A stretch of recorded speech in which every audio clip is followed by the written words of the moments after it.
What if I told you that improving your memory is not about becoming smarter and not about increasing your IQ? What if the real secret is learning specific memory skills that help your brain work better in real life? In today's video, we'll break down the book 5 Techniques to Increase Memory Retention and show you practical, science-backed ways to remember more, learn faster, and stop forgetting what you study. Hey, welcome back to the channel. If you enjoy clear and practical summaries of powerful books that help you upgrade your mind and your skills, you're in the right place. Before we begin, make sure to subscribe to the channel so you can follow all our upcoming book summaries and brain improvement content.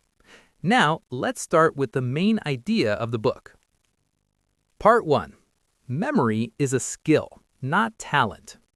The book begins with an important shift in thinking. Most people want to boost intelligence or increase IQ, but the author explains that this approach is not very practical. Instead, think of the brain as a set of skills.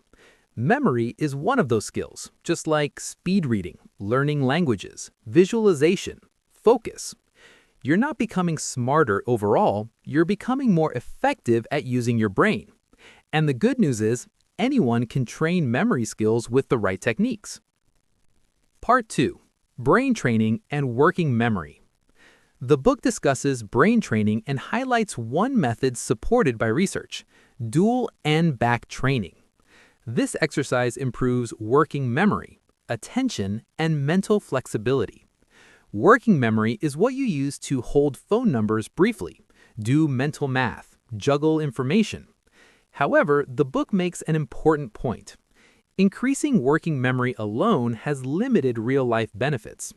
The real goal is not to store more short-term information, but to convert information into long-term memory.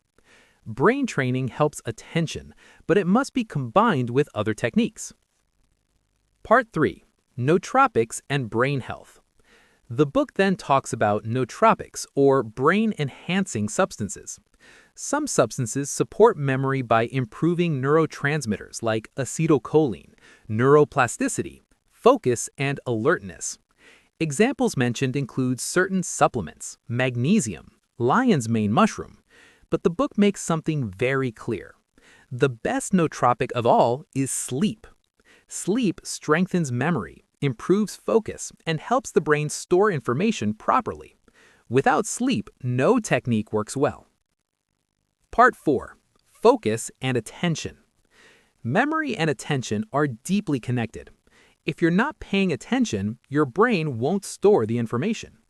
The book explains why emotional or intense moments create strong memories, because attention is extremely high. To improve attention, the book suggests meditation, brain training, making information more interesting and engaging. Better focus means better memory encoding. Part 5. The Memory Palace Technique. One of the most powerful techniques in the book is the Memory Palace, also known as the method of loci. This technique uses something your brain is naturally good at: visual memory and navigation. Here's how it works.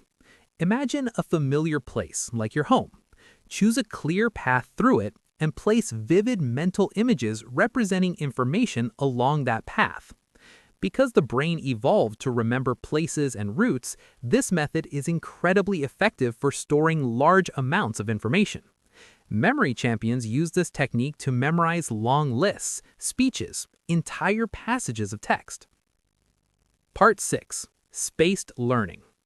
Another powerful method explained in the book is spaced learning.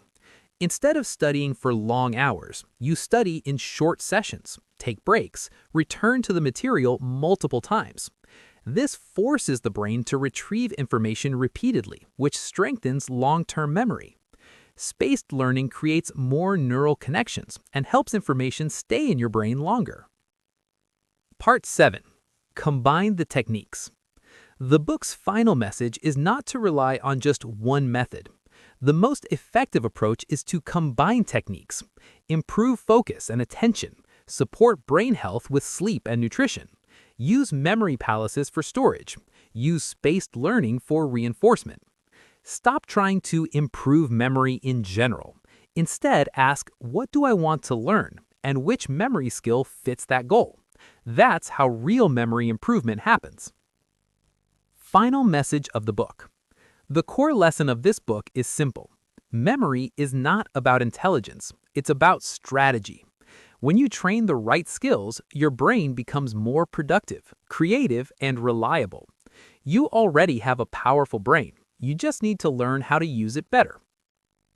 If you enjoyed this summary and found it helpful, don't forget to subscribe to the channel so you don't miss future book summaries that help you upgrade your mind and skills.